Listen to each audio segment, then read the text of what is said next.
Secret of the Mimic is the best game in the FNAF franchise. Secret of the Mimic is the best game in the FNAF franchise. Secret of the Mimic! Alright, hi, hello, this is the first time I'm making a video like this on the channel, so it's kind of a rush job, but I need to. Like, I really need to do this. I'm on a mission right now to get this out as soon as possible before all the FNAF theorists and rant channels begin muddying the waters on this game. FNAF Secret of the Mimic is a good game. Hell, it's a great one. Ever since I streamed it on release day, I've replayed it several times just because it's that fun to play. The story is heartfelt and tragic, the gameplay is engaging and genuinely terrifying at points, the setting rocks, the soundtrack is amazing, and its deeper implications and lore details make every single FNAF game that has come before it better. It is genuinely Steelwool's crowning achievement and full-on redemption piece after the absolute nightmare disaster that was Security Breach and its Ruin DLC. But I'm worried. Worried that if I don't plant my flag on the ground with this video, and actually explain why this is the best FNAF game, right here, right now, while this game is fresh in everyone's memories, most fans are just going to let it pass by and not even bother to appreciate it for what it is. The current state of the FNAF community has set this game up to fail. Hard. Streamers and content creators looking for an easy Security Breach 2 to make fun of just aren't getting the glitchy disaster they can make videos with. Speedrunners have already found ways to skip the entire game to get the fastest any percent times. Steelwool's lack of optimization on release is preventing people with lower-end PCs from actually enjoying this game properly. Nostalgia-blended adults obsessed with Click Team era games are calling this game like a generic Poppy Playtime clone. And don't even get me started on the lore bookworms and theorists who are just throwing their hands up in the air and calling the story garbage because it deviates from their little Goosebump stories or Wattpad fanfic headcanons. Of course, people are allowed to dislike a game, obviously. I just think that the discord surrounding Secret of the Mimic has made most corners of the FNAF fanbase just completely unpleasable. Like, it has set this expectation that if this game isn't the second coming of Christ that perfectly makes everyone happy, it means that it's the worst thing ever. And that to me is incredibly unfair. Especially for a game I can see was made with so much love and attention from developers who genuinely want to do right by their fans, you know? So with this video, I want to put my thumb on the scale. And with the little influence I have, help people see the vision of this game and the things that genuinely made me fall in love with it. So, pay attention! And let me explain to you, point by point, from the mouth of an old disgraced former FNAF fan and now moderately successful internet microcelebrity, why Five Nights at Freddy's Secret of the Mimic is the best game in the franchise. And if you disagree with me, you're wrong. Also, spoilers for the entire game. I'm not gonna hold back in talking about literally everything that's on my mind, so spoilers if you haven't played the game already, you've been warned. Secret of the Mimic has a very straightforward main plot. And not only that, since it's set before any other FNAF game in the timeline, it's genuinely a perfect jumping on point for anyone confused or intimidating by the current gigantic, insurmountable mess of a plot the previous games in the series have ended up creating. Taking place during the late 70s, the player takes the role of Arnold, a technician working overtime hours for Fazbear Entertainment, sent to retrieve company assets locked inside of Murray's Costume Manor, a manufacturing facility for the creation and sale of entertainment mascots. Throughout the game, you are guided by Dispatch, who explains to you that the owner of this facility has cut communications with Fazbear management. At the same time, and totally not related to this, a monster has been set loose inside of the manor. The Mimic! An incredibly advanced piece of technology that can fit inside any costume and emulate any character's personality. This Mimic endoskeleton has been hunting and killing anyone unfortunate enough to enter this abandoned factory, and stuffing the corpses of its victims inside the many costumes littered around MCM's cramped halls. And now it's your job to break in with your company-issued data diver tool, explore each area of the factory, learn the secrets hiding inside, locate Fazbear's prized property, and hopefully find a way to put a stop to the Mimic. After this initial setup, the plot of the game follows a pretty predictable formula. As per the typical FNAF rules, you must survive from 12 to 6 AM inside of the manor. with each hour forcing you to go into different areas of the facility to upgrade your data diver and get access to higher level security doors. All the while going up against the Mimic, who assumes the forms of the many characters formerly owned by MCM. The structure of the game reminds me a lot of games like Resident Evil 7, Outlast, and Alien Isolation, being pursued relentlessly by maniacs and monsters in a claustrophobic maze-like location that you must unravel from the inside like a puzzle box. As you progress and get more intimately familiar with the space around you, notes and tapes clue you into the history of the facility and, more importantly, its owner. Edwin Murray, an eccentric yet brilliant man, is what the entire game revolves around. Edwin Murray is also, far and away, the best written character in the entirety of the Five Nights at Freddy's franchise. Not that he had much competition, honestly. I mean, since before this point, the most personality any of the main characters in the FNAF storyline have displayed can best be described as hype moments and aura, or evil British Barney the dinosaur. Edwin Murray stands out not only as the FNAF character with the most backstory, dialogue, and insight into his personality and beliefs, but also as the poster boy for Scott Cawthon's first actual attempt within the main series of games in creating a coherent story with themes and ideas that a normal person can understand without actually having to consult a MatPat video. Or I guess a game theory video now. Born a genius inventor in a world of opportunists and snakes, with very nerdish and nervous mannerisms, seemingly more comfortable around machines than people and yet still obsessed with wanting to please everyone around him, and rocking a massive inferiority complex with big shoes to fill after inheriting his father's company, Edwin is who you hear from the most from the tapes and logs you collect through the game. Slowly, as you walk through the collapsing ruins of what used to be his empire, you gradually get to piece together his story. A story about careless mistakes made by a good man that end up hurting the people around him. A story about the dangers of overexerting yourself to please others. Neglecting the love of family and friends to chase the validation of clients and business partners. A creator losing himself to his work while loved ones slowly stop trusting him or are taken from him by tragedy and conspiracy. Edwin Murray has such a presence in this game, his entire character bleeds into almost every part of the factory. Pictures of him and his wife decorate the office spaces. There's cute little robot bear characters called Mr. Helpful and Mrs. Helpful, loaded with recordings of him and his wife, helping to guide employees on what to do around the facility. Edwin's breakout invention, this little cleaning robot dude you can pet in game, is present in every main hub area. Hell, there's even a golden statue of it in the lobby. There's huge, almost completely automated showrooms made to sell potential customers on Murray's products. But they're so flashy and interactive, it almost feels like Murray built them to entertain children. Like an over-imaginative kid building his dream roller coaster ride to try and impress his friends. The entire structure and security hierarchy of the building operates in this almost Disneyland theme park-styled pass system. Every employee grouped and marked with these logos meant to represent your role within the company. With even the logo for executive access level and the logo for the entire company itself being styled after Murray's iconic nerdish bow tie. I just can't believe this guy. Alongside Edwin, we also get to learn about his late wife Fiona, who in many ways completed Murray perfectly before she passed away. Fiona is the sweetest, most empathetic and kind person in the entire franchise. You can hear her throughout the game giving the player advice in these little pre-recorded employee guide tapes, where she apologizes for troubling you and tries to guide you gently out of dangerous situations. Every time you hear Fiona speaking, you can hear just how much she went out of her way to care for the employees of MCM. Always trying to remind Edwin to put on safety measures to keep everyone safe from his wacky retro-futuristic machines. Treating everyone with respect and inviting employees to birthday parties and get-togethers at the family's estate. Fiona is also just such a charming character all onto her own though. Outside of her kindness, you get to learn about her passions for character design, being responsible for the 2D artwork and designs for many of Murray's most successful projects, her talent for making puppets, her unwavering optimism and ability to work around Edwin's most self-destructive tendencies to keep things together. You can really feel like she was the heart of the company, and how her death marked the start of darkness for MCM. Through Edwin and the tragedy of his family, we also get to learn about the game's titular mimic.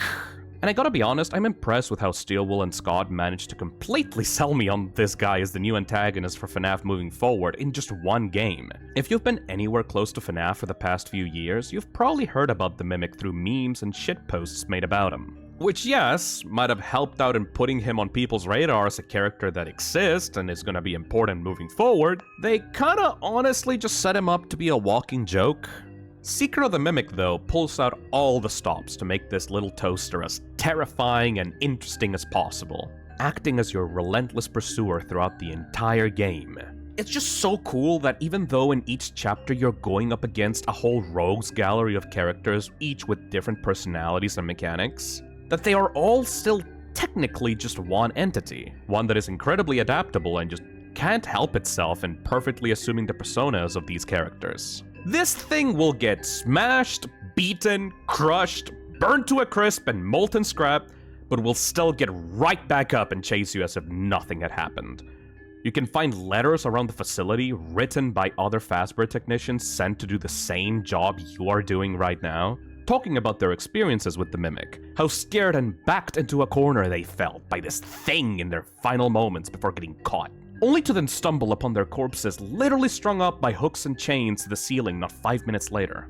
Through the tapes and emails you collect, you also get to learn about the history of the Mimic, being this sort of masterpiece amalgamation of all the learning smart tech that Edwin had developed over the years working for MCM. Coat racks being able to change their shape to fit any item of clothing, cute plushes that repeat any voice or sound they hear, automated coffee machines that constantly gather data from their owners and change their recipes to suit each user's preference, vacuums that can shrink to any size and easily navigate the tight spaces of a family home. All of these revolutionary aspects present in Edwin's previous inventions are now all combined for an all-purpose animatronic entertainer. It's a concept I find so cool because it really shows the work Edwin had put in throughout his life as an inventor. With all these tiny little pieces of the Mimic idea present in his previous works, it makes the creation of the Mimic feel like the logical endpoint of Edwin's career. An inevitability just waiting to surface from a spark of inspiration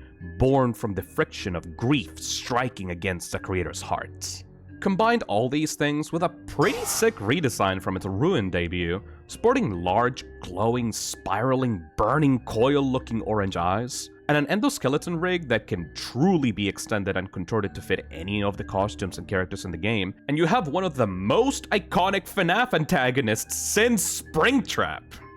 One of the things I love the most about the Mimic in this game is how it operates in a way that leaves room for a lot of interpretation about what it's actually thinking. The voice lines as it chases you are all a combination of these many characters you meet in the game, but garbled and stitched up in a way to communicate how this thing sees hunting you as almost like a kid playing a game of hide and seek. There's even a moment in the game where a character sinisterly describes the Mimic's MO of killing you and stuffing you into a costume as a conscious choice to put you in a body that fits you best, carefully studying your personality and behavior so that it can pick out which Murray-Co character you'd most likely represent before it seals you inside of it. Which is such a cool concept, I can't believe nobody is talking about it more! And in one crucial moment near the end of the true ending, you get to hear the moment where the Mimic rebels against its own creator, setting off a bomb underneath his work desk that levels an entire room and leaves Edwin bleeding out on the floor with his lower half blown off. The Mimic then chooses to record its creator's dying, desperate cries for help, mocking him using his own voice and throwing back the same lines Edwin would use to dismiss his own son David when he wanted to play with his father. Test. Journal entry. Too bad the new power test was a failure. Due to a minor detonation, there is damage to my office interior, as well as a small fire. Note to self, a portable cleaner that gets rid of smoke damage. Oh, better yet, a Cleanovac attachment. Help! M2! Respond! Emergency! Call for help! Daddy's busy, buddy. Why don't you go outside and play?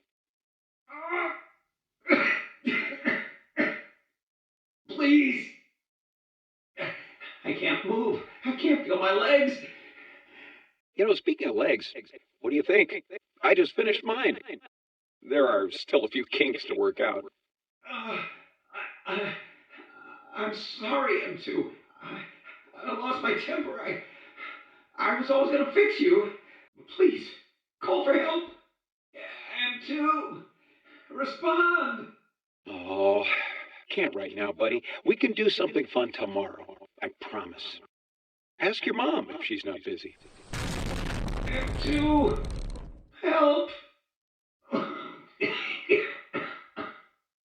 This disturbing, borderline spiteful mockery of Edwin and his mistakes, coupled with all the other odd behaviors displayed by the Mimic, really makes you think, is this thing truly just malfunctioning? Is it just following its programming, mimicking the hatred and violence inflicted on it by its creator in a moment of weakness? Or is it aware of what it's doing, gleefully reveling in causing as much misery and pain to its victims as possible?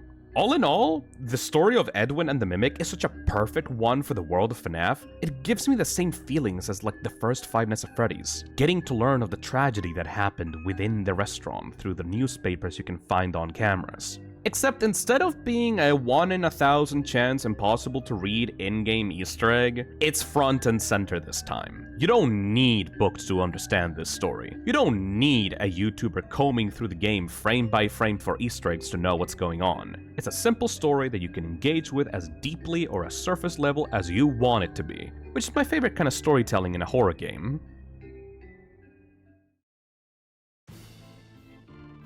Time for the part that you won't hear be talked about in any other video because barely anyone actually plays these games. The gameplay!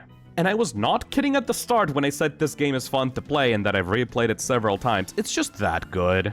If you have played any other stealth horror game of the past 15 years, you'll probably be able to intuit the basic mechanics of this game pretty easily. You're a scared, defenseless dude that has to find many key items and solve puzzles to open the next door to progression while being stalked by the Mimic, with several traditional horror stealth game tools at your disposal to keep you from becoming its next unwilling fursuit friend. Obviously, you have your stationary distractions that can call the Mimic to a certain spot while you slip away unnoticed, things like character cutouts or bits of machinery. You also have crates of toy Mayas that serve as throwable distractions, and of course, your typical horror game lockers and hiding spots that save you when you make a mistake and need a quick place to hide.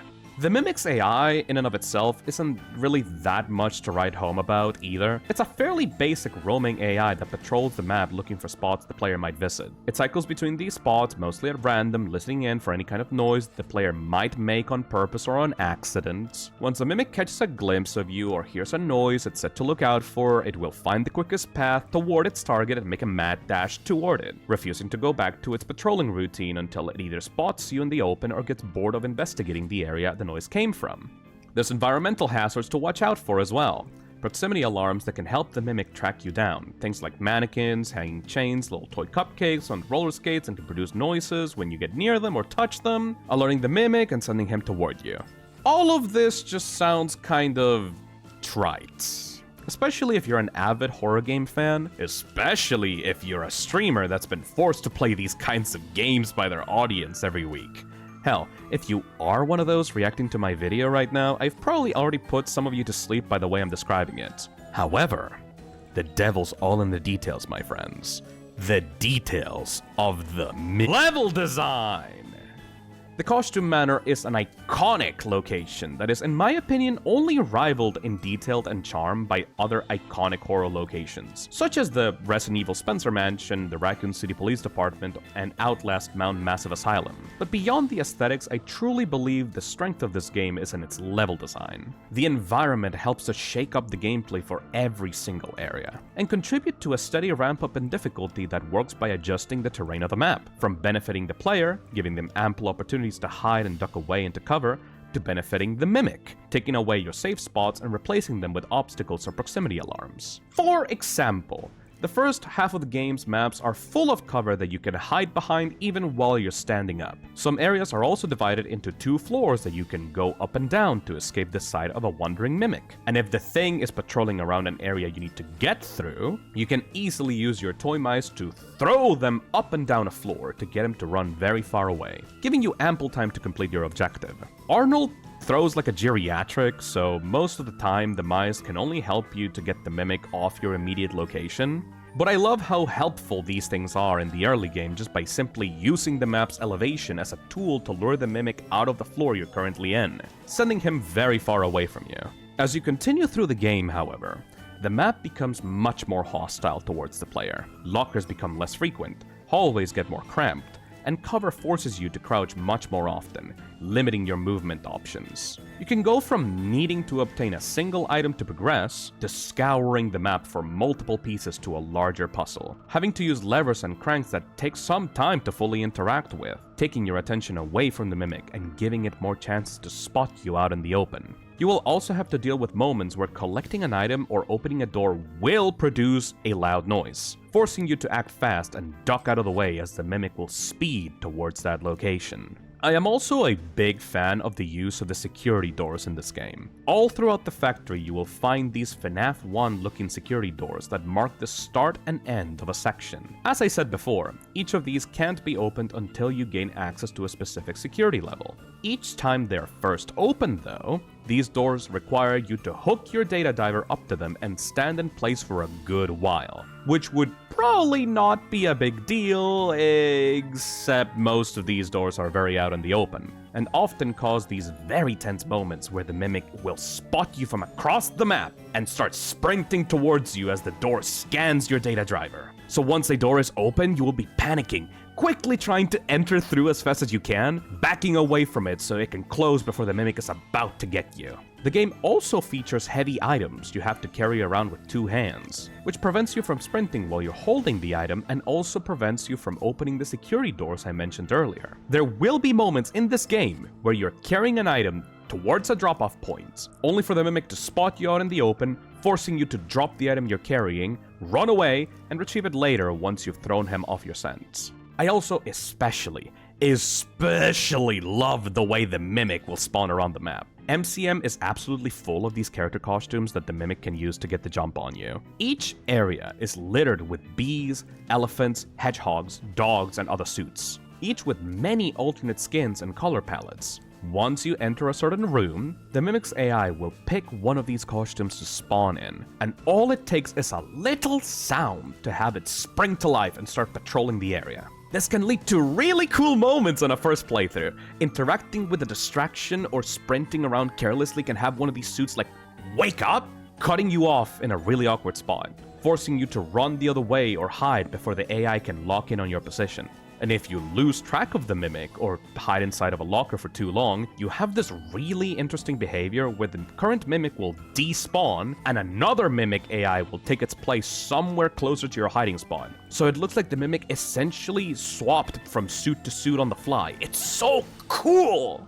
This concept is just so cool for a stalker enemy. Every time you replay this game, hell, every time you re-enter any room where the mimic patrols, you don't know which suit will wake up next. It's totally random. Steelwool had to create about 24 suits for this idea to work properly. You got clean suits, withered suits, these creepy foam padding skinless versions of each character, and moldy rotten versions of that same concept. A great deal of time and effort was put into bringing the idea of the mimic to life, not only in the story department, but for the gameplay as well, which completely sold me on its concept. And even better, when the mimic's look is not random, and is locked into a certain costume, there will be unique mechanics to make the encounter interesting.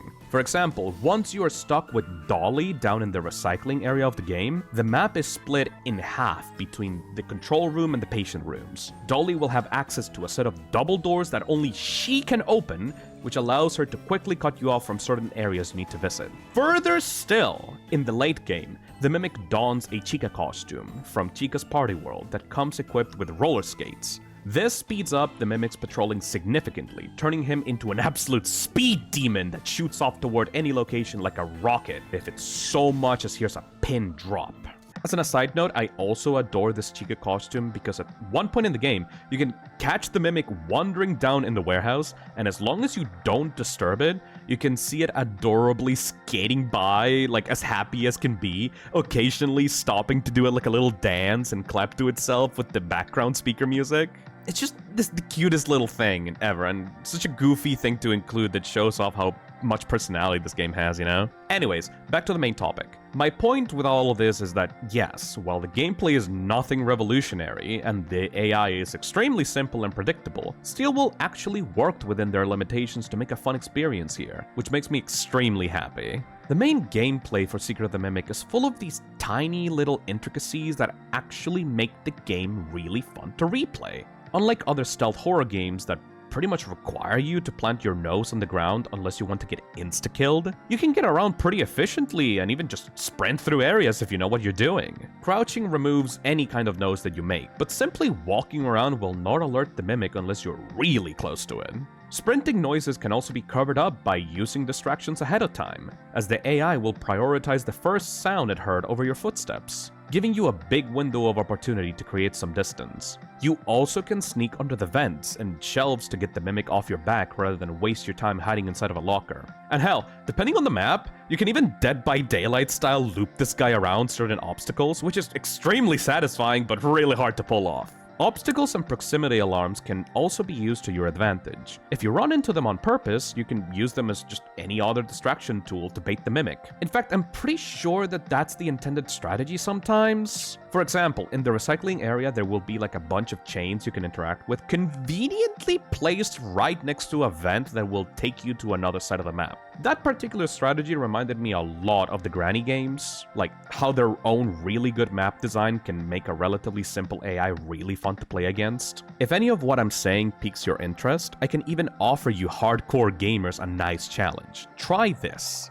If you are good at these types of games and properly plan out your strategies, you should be able to start a New Game Plus run of Secret of the Mimic and get through the game in its entirety without using any lockers. It honestly feels like Steelwool designed this game so that lockers are only needed when the players have to save themselves from really bad mistakes. If you want to make this game harder on yourself and get some of that adrenaline pumping, do a lockerless run. I've tried it once off stream and got about halfway through the game, and in my opinion, it really pushes you to actually interact with all of the game's mechanics instead of brute forcing your way through it. And it's genuinely really fun. In fact, I might stream a lockerless attempt soon after this video is out.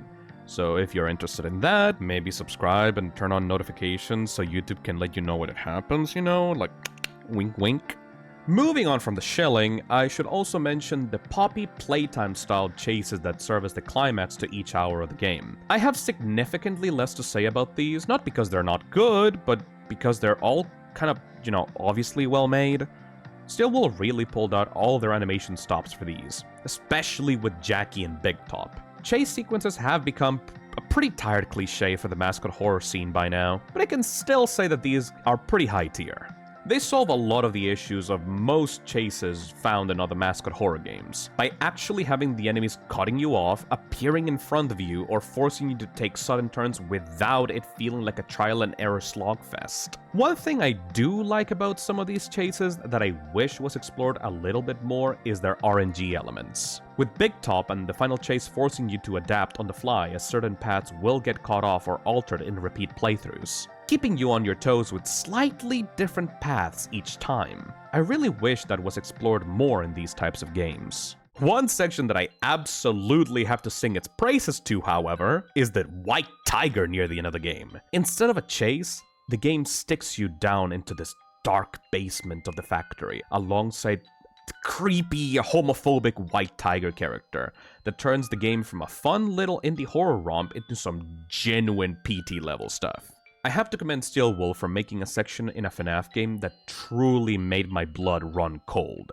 Though I probably was affected by this section way more than any normal player due to my actual phobia of long dark tunnels, this place is just so creepy and its atmosphere is so genuinely oppressive, with you having to run from spotlight to spotlight while avoiding running into this Golden Freddy reject or getting caught in the dark for too long. You also have these little creepy night lights that you have to collect that allow you to barely see a few feet in front of you, with a tiger teleporting in front of you and forcing you to take a different path around cramped hallways with barely anything to guide you. It's genuinely tense, scary, and a well-designed encounter. One that still gets me on repeat playthroughs, especially because of its randomized elements that have the tiger ghost like teleporting around locations and forcing you to change where you are going each time you run through this place. Apparently, Secret of the Mimic is also planned to get a VR version in the future, and well, I'm excited for the possibility of playing my new favorite FNAF game again in virtual reality. Well, this section has made me a bit nervous of that eventual release.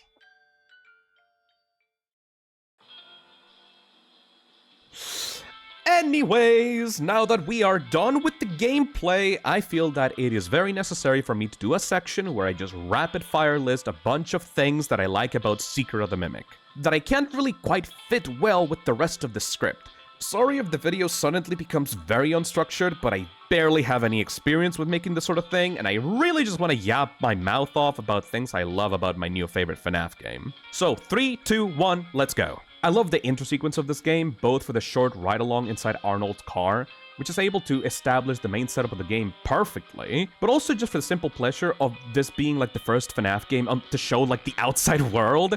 I don't know, I just find it so cool and mind-blowing. In the distance, you get to see buildings belonging to the town the place resides in. The parking lot has a similar van to the players, indicating Fazbear has sent other technicians other than you to die before the start of the game. And you also get a good look at both the playground slide as well as Edwin's house at the edges of the map. Both locations that come back in a big way in the true ending. I love just how much more tactile the UI and collectibles are in this game, how you have a physical inventory system in the form of this machine that literally is called the inventory machine, that functions like an item box from Resident Evil. I love how you have to use this little tool that you carry around with you at all times to interact with the various doors and terminals in the game. Going from Security Breach, where everything was just menus and cheap PNGs slapped on screen, to Secret of the Mimic, where you have to physically grab levers and generators, where you can interact with every single collectible, drop key items on the floor, and you physically slot things into the inventory machine or retrieve things from it, is so cool. I also love how the collectibles in this game actually have a purpose. How inserting them into the inventory machine will have them show up in digital form in the Moon.exe minigame, but most of these items needed to reach the secret ending. It really feels like a direct upgrade from how collectibles were done in Security Breach in like the best way possible. Also, speaking of Moon.exe, Moon in general, like what the hell is this thing? You have this weird creepypasta.exe game present in every single terminal you can play that has like a moon attack you to prevent your progress, and if you manage to solve a really complicated code puzzle, you're rewarded with this weird optional area by entering like a hidden elevator in the retail showroom, where you will be chased by like a thing inside of a moon costume while you try to solve a puzzle for an optional collectible. I say thing, by the way, because this enemy is not the Mimic. I think he's like one of the only two enemies in this game that are specifically not the Mimic nor controlled by the Mimic. I don't think this guy is like even an animatronic. This moon enemy was sealed underneath MCM by the employees of the factory for way longer than the Mimic has been around. There's blueprints of the moon costume you can find in certain areas that specify this thing was meant to be worn by a human, not an endoskeleton. It also has its own unique lines not heard anywhere else in the game. It lacks the signature mechanical sounds of the Mimic, and there's a message you can find down there giving cryptic details on how like a guard got trapped with no one coming to help them out, to the point where he might have actually starved to death. Some people theorize that the employee has gone crazy and got inside the mascot costume and is pretending to be Moon. Others theorize that it's like the actual manifestation of Edwin's spirit after being killed by the Mimic, while others are saying it's like a zombie born from Remnant or Agony or like whatever other crazy things from books or something like that. I don't really know. But if you got your own theories on what the moon creature is, I would love to hear them out in the comments. This whole area just gives me the creeps in like a really good way. Just this lonely monster wandering a dark maze, all alone, barely conscious, singing himself to sleep with a lullaby that will never end. Mwah! Just perfection! Another thing about Edwin that I love that I failed to mention before is how he's just kind of like a loser, like tech bro, if like tech bros existed back in like the late 1970s. There's this moment in the game where you are stuck in a destroyed backstage area for a puppet show where you can hear a recording of Edwin talking about how you can save money in your production by replacing actors and workers with like his automated machines. Machines that will create new storylines and act them out for your TV shows, saving you the headache from having to deal with unruly actors on set. It brings out Edwin's flaws to the forefront and shows the mindset that would later end up ruining him, as he would end up using the Mimic in a similar way, as a babysitter for his son David, because this man genuinely panicked at the idea of actually having to be a parent to his child. Edwin is such a pathetic social failure. I love him. And even though he's a failure, like there's this beautiful, beautiful moment in like an optional tape where you can hear him proposing to his wife, and like when I heard it live on stream, like I genuinely teared up. Like, just listen to this. Fiona, surprise, it's me, Edwin. This might be a little awkward, but I've got something very important to ask you. Okay? Here goes. We've known each other for how long now? I don't remember your start date off the top of my head, but it's been a few. Okay, let me start over. Rewind not working. Oh, well, keep going. Oh, no. Fiona, ignore that part. Anyway, you're the most amazing artist and creator I've ever been lucky enough to employ. Oh. We just click in every way. I hope you feel the same. You know, MCM wouldn't be this successful without you. You've become the heart of this company. Oh. And I want to share it with you. And you're also really pretty, like asymmetrical pretty. Edwin, you nerd. Stop it. And you're fun and funny. Not a lot of things really make me happy, but you do. And you make the best puppets. And I guess what I'm trying to say is, I can't think of a future without you. I want to keep making magic and sharing our creations with the world forever. So, will you marry me? Please? I love you. I also just love MCM in general, like just how well realized this location is. It's like a tenth of the size of the Pizzaplex, but so full of detail. The work areas are laid out in a believable way, with work desks piled up with paperwork. The workshop area full of costume pieces and dirty workbenches and tools that are used to create the many suits you see in the game. The showroom area is full of wonder and charm to attract buyers. The retail area with properly packaged boxes and promotional material for every character. I have no idea how else to put it other than this genuinely feels like a real place that people once used to work inside. One actually built, like make and maintain and sell these like weird little critters. It sounds obvious, but you'd be surprised how hard FNAF has struggled to pull something like this off in the past, especially when it goes full sci-fi like in Sister Location or Security Breach. I love the variety of costumes in display. Like, they're all these weird little dudes full of personality and style. I don't know half of their names, but their designs are like super iconic and I wish they got more fan art. I'm especially a fan of the hedgehog with this like weird little hairdo, the mycelium men being these weird Teletubby creatures with their creepy faces being covered up by large mushroom hats, and the swinging bee with this like giant popping toothy grin and serial killer smile. These guys are just so iconic and weird and disgusting, but like in a good way, you know? Oh, and the welcome show. Oh god, the welcome show. Like, the way that it expertly shows off all the characters all together singing in a band, being directed by Mr. Helpful. It perfectly introduces you to all these characters and their styles in such a fun and unique way. And then, at the end of the game, if you aren't dumb enough to follow Dispatch's instructions, you get to see like a goodbye show version of the same sequence, tying like a nice little bow from the start to the end of the main game before you go deep into R&D. Something about this welcome show stage is just like so full of charm and soul to me, you know? It's also very reminiscent of like that scrapped Showtime sequence from Help Wanted 1. Like, it really feels like one of the first things that Stillwell wanted to do when they got a hold of the FNAF license in the first place. Being able to introduce the characters that would chase you down throughout the game in like this cute little performance act at the start. And speaking of characters, I love Mr. Helpful.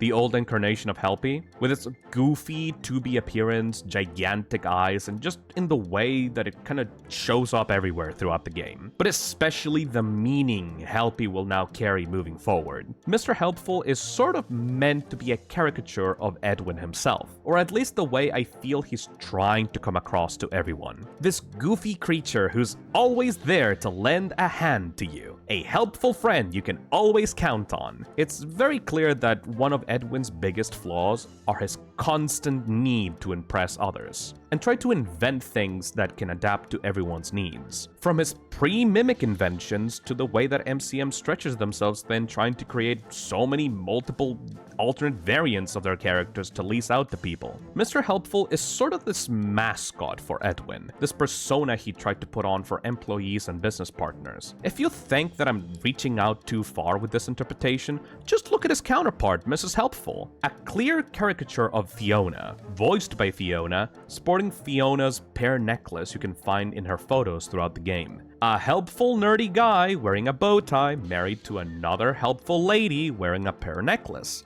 The perfect pair to brighten up your day. If you want to continue with the Mr. Helpful/Edwin comparison, you can also draw even more meaning from the really sad tram rides at the end of the game, with a version of Mr. Helpful stripped bare of its costume, vulnerable, only its endoskeleton left intact. Murray, with nothing left to hide, lays out all of MCM's issues bare, its mounting lawsuits, employees leaving left and right, late and over budget on the Fazbear project, but still trying to keep a positive outlook no matter how hard things get. Or the very last tram ride when the entire place is crumbling around you, Edwin's final words essentially pleading with you to not forget about him or his inventions, as he lets you go towards the exit of the factory. It's just so good, man. Mr. Helpful also retroactively makes the appearances of Helpy in the previous game carry this like weird element of tragedy. This bastardized version of Edwin's persona, stripped of his meaning that you are meant to laugh at and bully. This thing that gets beaten up, yet always carries a smile on his face. It's also especially heart-wrenching knowing that Mrs. Helpful won't show up anymore after this point in the timeline, leaving Helpy completely alone without his second half for the rest of the character's existence. Hell, the fact that we, for the longest time, were just meant to assume that he was just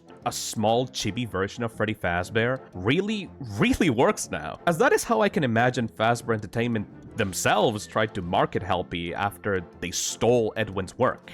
Speaking of Fazbear Entertainment and the Seeker of the Mimic retroactively making the games that came before better, like I said at the start of the video, the R&D Fazbear's location under this factory is such a perfect climax to the game. A lot of people seem to have misinterpreted R&D and what its purpose actually is within the story, which is understandable. I mean, considering the absolute horrible hack job that was the very similar twist at the end of Security Breach with the FNAF 6 location under the Pizzaplex, I can assume that everyone was kind of instinctually apprehensive about this twist to begin with. So please, let me take a moment to explain why the R&D Fazbears is the best thing that's happened to FNAF in a while. And if you're currently in a fight with an angry FNAF Redditor that thinks that they know everything about the franchise, yet they just keep assuming the worst of it because they want to be as negative as possible, just link them this portion of the video and let me set them straight. First of all, a lot of people incorrectly jumped the gun with this location, assuming that it's quite literally the FNAF 1 building, somehow underground underneath MCM. If you believe that, I need to explain what R&D and the Fazbear project actually are. Edwin Murray is not the sole inventor of Freddy Fazbear's Pizza. He did not, contrary to what some people might actually assume, create every single member of the Fazbear band, nor the location itself. If you paid any kind of attention to the very start of the game, you would know that Murray's Costume Factory is a place where Murray and co. meet with their clients and make their dream attractions and characters come to life. They are contractors.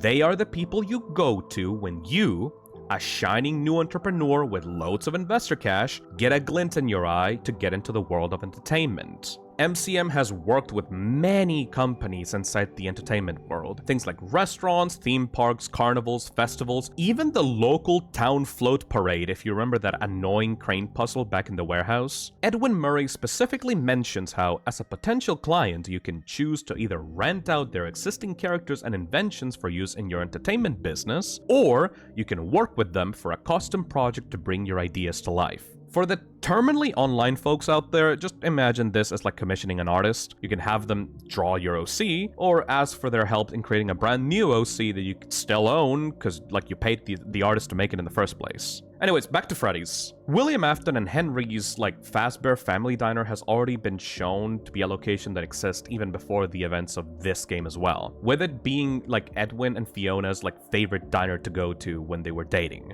It's also implied to have been the place he had befriended Afton and Henry in the first place. Fredbear's Family Diner signature feature was like their spring lock suit technology invented by Henry, and the characters of Fredbear and Spring Bonnie were obviously still a thing back then. What I believe happened was that, at some point, after William and Henry managed to befriend Edwin, and seeing all the crazy tech that Edwin had cooking up back at his factory, they contracted him to create what would have become a successor franchise location to their humble little diner. Freddy Fazbear's Pizza was the big Fazbear project that Edwin had been tasked to create for William and Henry. He was given a cast of characters, blueprints, and access to Henry's spring locks to use and modify as he saw fit. Everything, including, the floor plans to what the upcoming Freddy's location would end up looking like. Using these things, Edwin got to work, trying as hard as he could to stick to the plans given to him by William and Henry. Probably out of a need to desperately impress these two, as he saw them like as genuine friends that needed his help. R&D Fazbear's is like a location meant to test and brainstorm all the ideas that Edwin was given by William and Henry. R&D literally means research and development, and it's a key branch in many tech businesses that need to test and experiment new ideas to innovate in their particular field. If you pay close attention to the walls of the R&D Fazbear location, you can see scratches off the paint that reveal cheap OSB wood underneath. You can also see the location doesn't even have a kitchen, with the FNAF 1 kitchen being replaced with this like control room area meant for employees to monitor the activities going on in the restaurant. All of these things point to Edwin building this location to test the ways the animatronics would walk around the building and interact with customers. Something I believe was revolutionary at the time and would set Fazbear's apart from other restaurants, until the bite of '87, of course.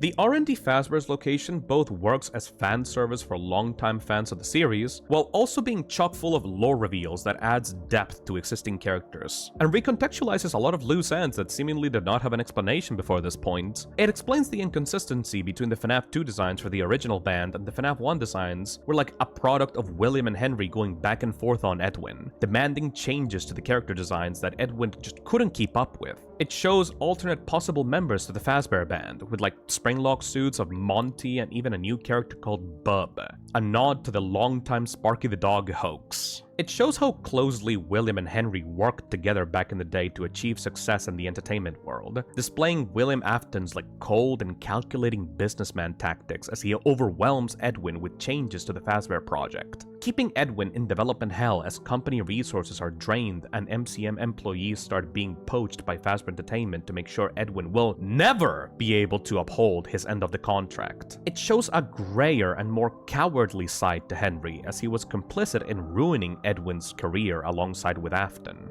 Hell, even Phone Guy gets a bit of backstory, showing him as a disgruntled employee originally working for MCM, only to be bribed by Afton to help convince his fellow employees to switch over to Fazbear Entertainment, being rewarded with a managerial position at Freddy's for his betrayal. It makes his story in the first 3 games like ring all the more tragic, as he would eventually be demoted from his position and forced to be a night guard, thrown away and discarded by the very company he had sold his soul for. I also just like the whole role reversal aspect of the gameplay for the R&D Fazbear section of the game. Like, you're meant to take these spring lock suits and put them in certain spots that trigger security doors to come down, draining the building's power and allowing you to force your way inside of the security office. It's like a really cool way of like inverting the gameplay from FNAF 1 without literally having to make an entirely new gameplay system from scratch. And the best thing about like the whole Fazbear's R&D location, like at least in my opinion, was the reveal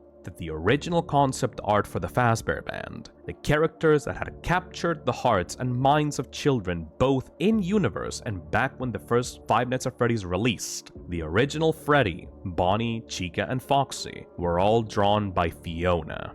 There's something just so darkly beautiful about that, in my opinion, that the work of the most caring, the most imaginative, and kindest person in this entire story would be the one actually responsible for drawing the artwork and sketches that would eventually become the most popular versions of these characters, the ones that would propel Fazbear Entertainment, and by extension, this entire series of games, into stardom. Obviously, Secret of the Mimic is not perfect. No game aside from Detective Barbie and the Mystery of the Carnival Caper is, so to prevent this video from looking like a complete sausage glazing fest, I'm contractually obligated to make a section here explaining the very important issues I feel like keep Secret of the Mimic from truly achieving the coveted best in the show GOAT status. Starting from smallest issues and then going into like the big ones, there were some pretty nasty softlocks present on release. If you try getting all the collectibles in a very specific order, you will be locked out of the secret ending of this game. A problem which I encountered on my last stream and made me want to scream into the heavens. Thank God DJ Sturf and Ritos were there to help me out, giving me an altered save file to get me past a door that should honestly have no business being locked in this area. I'm also pretty sure that this rare oversight has already been addressed, so it's not that big of a deal. There was also a certain area that looked pretty rough. I think it's just genuinely unfinished. The little Foxy shooting gallery where you have to shoot at the targets inside the Captain Springlock suit. Like, the lack of sound effects and like weird hit detection on that one, coupled with like the gigantic developer texture that appears like on the ceiling near halfway through, was really awkward to experience. That sequence also goes on for like way longer than it should, honestly. There's a fun little trick you can do in the dolly section that should also probably be patched. If you manage to get into like one of the patient rooms containing like the last data diver upgrade, you can grab like the infinitely spawning mice in that room and like use those in place of the trash cubes you have to collect around the map. Shove in as many of those possible into the trash chute directly next to the room, and you don't even have to bother with exploration. There was also a point, like in the second crane puzzle, where you have to like move the little parade floats around that like almost made me want to tear my ears off. Like, you will be spending upwards of 20 to 30 minutes on this puzzle trying to get the shapes to fit right, while like these gigantic plastic dudes will be hammering away in the background and fireworks will be like spinning all over, and the noise pollution in this room was honestly unbearable. I had to turn down the sound effects in this room until I had the puzzle completed. Please, my God, fix that. Like, only have the attraction hazards activate when you actually try to cross to the other side or something. I don't know. It just gave me such a headache. I also feel like, despite me praising Steel Wool's efforts in creating a game with unique level design and mechanics for each encounter, a part of me is like also a little disappointed that they didn't go far enough. There's a lot of things that could be iterated on in additional levels and rooms that could have forced the player to interact with certain mechanics, instead of just relying on lockers. However, I do understand why this is the case. After the over-bloated mess that was Security Breach, I really doubt Steel Wool trusted themselves fully to know where to expand. A lot of areas were probably kept very brief just to prevent the game from growing too large again, and I can respect that. I guess, like, on a more positive side, you can tell I really like the game when one of my complaints is, like, I wish there was more of it, you know? The game also kinda heavily relies on, like, a very inconsistent autosave system in order to track your progress. Sometimes you will have moments where like long stretches of time happen, like without an autosave, and you will die while backtracking to a random mimic spawn, requiring you to recollect 2 or more items and shove them back into your inventory. Or, the worst thing imaginable, you could have your entire playthrough wasted by the game's autosaving like right as the game bugs out, causing you to fall through the floor infinitely while there's no way to load back to a previous save. I am so baffled by this, considering that Security Breach itself did not have this problem, since you can manually save if you found a save point in that game. The solution to this issue is so simple too. You don't even have to create something new to implement a manual saving system. Just literally use the plethora of computer terminals you already have. You know, the ones where you can see the map and play Moon.exe on. Just add a little option in there to save your game. And bada bing bada boom, this problem is solved. I know you have the logic for the manual saving implemented too, because every time you go interact with one of those crane puzzles, the game immediately saves your progress, effectively making them kinda semi-manual save points. The code is already there, Steelwool! I can see it! I don't care who over on the studio has like this weird petty grudge against a good save system. It really just feels like there's this one guy that refuses to design a system with like multiple ways of saving. That it has to be autosaves or it has to be manual saves, not both at once. Or that past a certain point in the game, the player should not be able to save for some dumb reason, like additional difficulty or whatever. I don't care. Suck it up. Give players the ability to manually save the game and offer autosaves at the same time. Quality of life features like this should not be subject to a developer's weird little whims. And lastly, and honestly, most importantly than anything else I've said on this video, this game is not optimized. Like, at all. Just like Security Breach, the game presents horrible issues with loading in assets, pop-ins, and just general glaring instability problems that prevent it from giving players a smooth experience. This thing feels like it's gonna come apart at the seams at any second. Like a Security Breach disaster existed here a long time ago, but was contained by the power of proper QA testing. You can feel the band-aid fixes trying to keep this thing together just barely. Animations and physics objects tend to like jitter around, get stuck in walls, or bug out. Some interactions cause the camera or Arnold's arms to move and bend in weird ways. Every time the game transitions from one area to another, most textures and even entire models have to play catch up with the player and like struggle to load in properly. Lighting sometimes just completely freaks out, with shadows that shouldn't even be there suddenly flickering in and out of existence. Or worse, the entire room's lighting suddenly giving out and coming back for like a split second. Cool cutscenes or chase sequences are like plagued with very frequent and inevitable frame rate drops and stutters that should realistically not even be there. All of these things might not be huge on their own, but accumulated like just really make it hard to see this game as anything other than like an amateur project that's barely holding itself together. Oh god, the performance. Oh my god, the performance of this game is atrocious. Literally every single person I've talked to about this game says trying to get this to work right on their PC is a huge battle, especially for streamers that like need to both play and stream the game at the same time, because for some reason, Secret of the Mimic acts like a jealous lover and will absolutely throw a fit if you're running any other kind of program alongside it. This game is a CPU hog, especially if you're trying to run it above 30 FPS. As you will be subjected to frequent crashes and corrupted save files that will constantly prevent you from actually playing the damn game.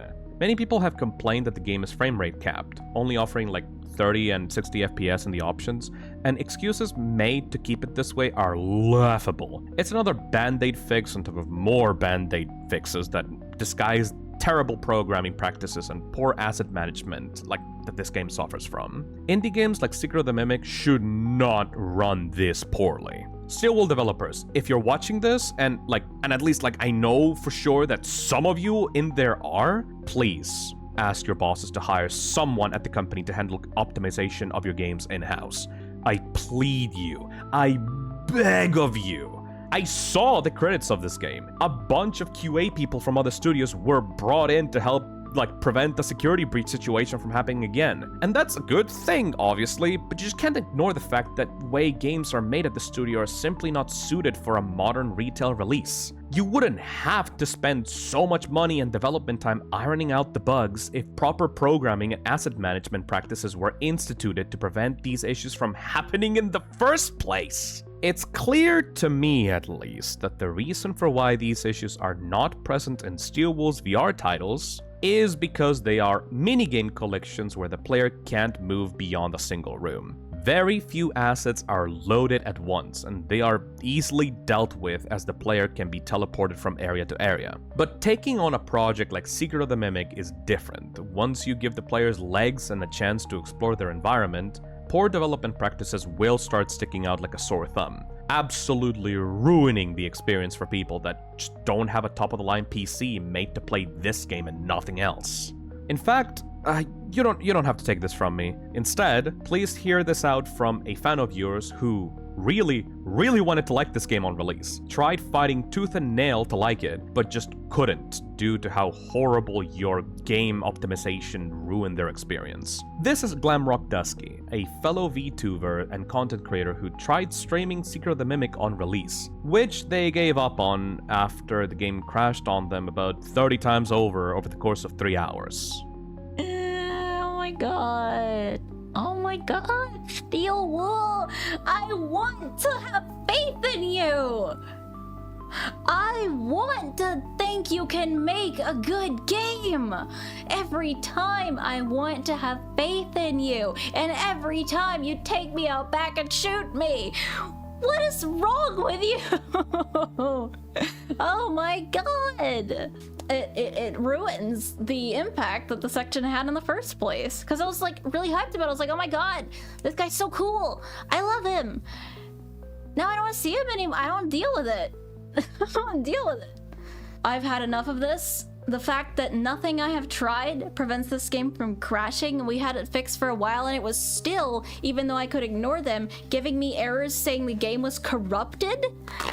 I think I'm done for today.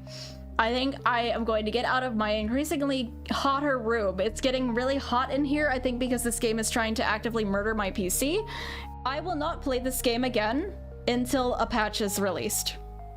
You can look forward to a stream of Dead by Daylight on Tuesday when the Five Nights at Freddy's chapter releases, because at least we know that will be competent.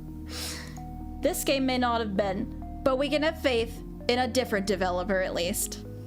I've been trying to help Dusky out in their attempts to get this game running on their rig.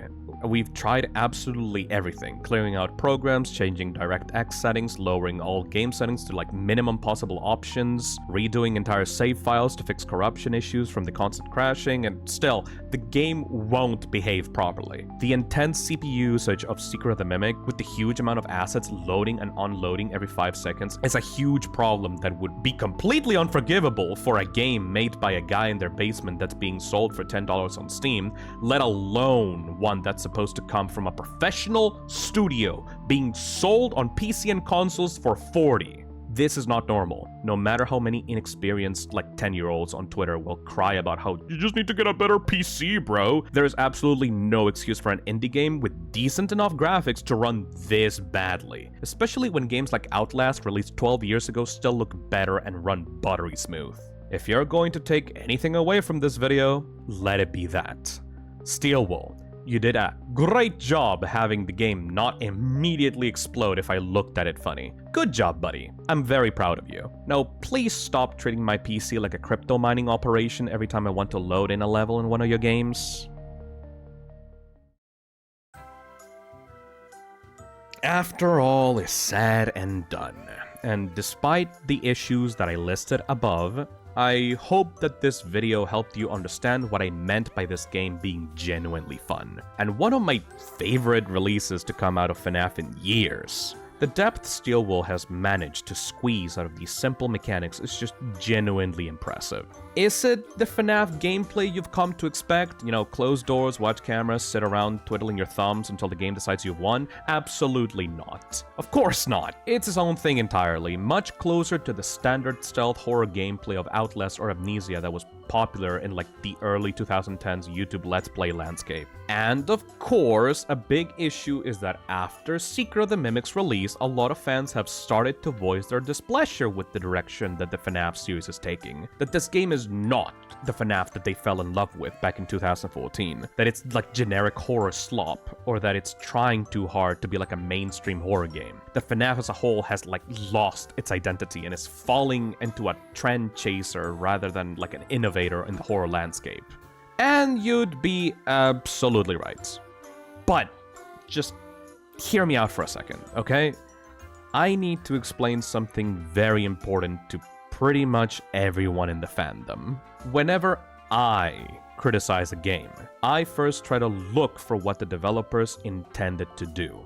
Like, the vision, you know? The thing that the designers and directors were looking to make in the first place. I feel that it's more constructive to try and see what the developers were trying to achieve with the game and point out the flaws in the design that prevent it from reaching its maximum potential. Like, just think about it like this. So, let's say you walk into a restaurant one day, you sit down at your table, and the head chef offers you like a really well-made sandwich. You wouldn't just jump out and start insulting his cooking or call the sandwich inedible because like you would rather eat ice cream instead, right? You can't compare the quality of your favorite ice cream to a well-made sandwich because those things are fundamentally different meals that can't be compared. And it's especially ridiculous to leave a bad review on the chef's restaurant because they don't offer ice cream when all they are selling on the menu are sandwiches in the first place.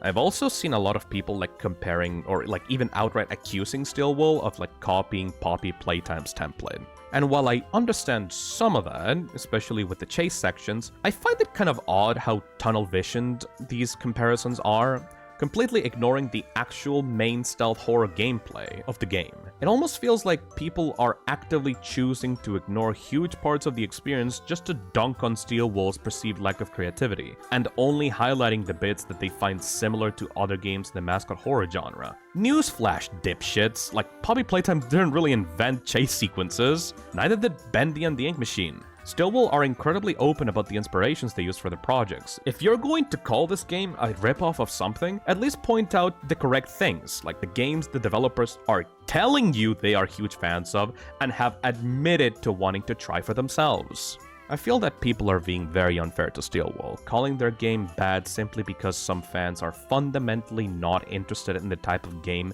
the developers wanted to make in the first place. Obviously, as a consumer, you're not forced to like these types of horror games. If they aren't your cup of tea, that's perfectly okay. But writing off an entire genre or just like automatically labeling a game as worthless slop just because it isn't the type of game you want to play is completely crazy. Especially when so much love and effort was very clearly put in by Stillwell to pull off their vision.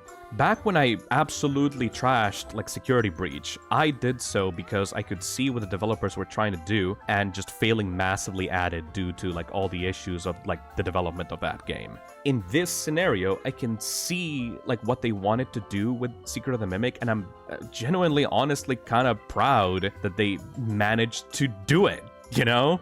This is why I feel that a lot of fans have kind of lost the plot when criticizing this game. Secret of the Mimic is, in no uncertain terms, a stealth horror game at its core. That's what the developers wanted to make, and it's a very well-designed stealth horror game, in fact. A stealth horror game I would recommend to anyone that actually enjoys the genre. One that Stillwell and Scott Cawthon himself very clearly wanted to make for a very long time, ever since they began working together, drawing inspiration from Alien Isolation specifically to create a free-roam FNAF game that the fans have been asking Scott to make since 2015. Back in the good old days of 2021, almost half a decade ago, Five Nights at Freddy's Security Breach was meant to be that game, and of course it failed miserably. A monument to overambition, blind optimism, and poor project planning. Now, with Secret of the Mimic, Stillwell took almost every single piece of feedback given to them by fans and essentially got a second chance at their dream game, from tiny moments like the staff bot jumping out at you as you collect an item, to big concepts like a giant spider robot chasing you down through cramped corridors, or finding a secret Freddy's location deep underground. Secret of the Mimic echoes so many ideas from Security Breach, but this time with thoughtful planning and direction to actually make those moments work as intended. I guess that's also why I'm, so optimistic about this game. It's great to see developers getting a second chance and actually pull off what they've been wanting to do for years. And while it may not be to everyone's tastes, I beg you to please at least acknowledge how far Steelwool has come with this game, and to not cynically dismiss it or just to write it off as a generic cash grab when there's clearly so much passion and care put into it. Or at the very least, please just don't start hurling insults at the developers or their work because you didn't end up getting what you personally wanted out of the franchise. Because no matter how much you mock the chef, you will never be able to turn their sandwich into an ice cream. Or something like that. And that's it for the end of this very, very long video. Whew. I've been wanting to make one of these scripted video essays for a long time. It feels so weird to actually get this done, but hope you guys liked it. Do you agree with me about Secret of the Mimic? Have I turned your opinion around on it? Do you still hate it and want to explain why you still think it's trash? If so, I would genuinely like to hear you out in the comments. If you still dislike Secret of the Mimic, at least I can say that you're not exactly alone in feeling that way. As of the time I'm writing this video, Markiplier just finished his own playthrough and his thoughts on the game seemed pretty mixed. He seemed to conclude that the game had something, missing, and or something like that. Maybe he's become disillusioned by how far Secret of the Mimic stepped away from the original FNAF formula. Probably. Personally, I think a game that has us stay overnight at a mostly abandoned location full of creepy children's entertainment mascots where we defend ourselves from malfunctioning robots and ghostly hallucinations, using security doors and other gadgets to avoid getting stuffed into a suit is pretty FNAF core and mascot horror pilled, but what do I know? Ha! Just kidding. I actually know exactly what he meant, by the way. There is something definitely missing from Secret of the Mimic that not many people have been able to put their finger on. I still enjoy the game for what it is, of course, but that special thing is, I better keep it to myself. The video's gone on for long enough as it is. Maybe I'll make that the topic to a future video. Anyways, if you like this video and want to see more stuff like this on the channel moving forward, make sure to hit the like and subscribe button. Maybe drop a suggestion on what are the topics I should make scripted videos moving forward. I'm still gonna be mainly focusing on my streams, those really are not going anywhere, but it would be nice to serve people something a little more structured every once in a while. Hey!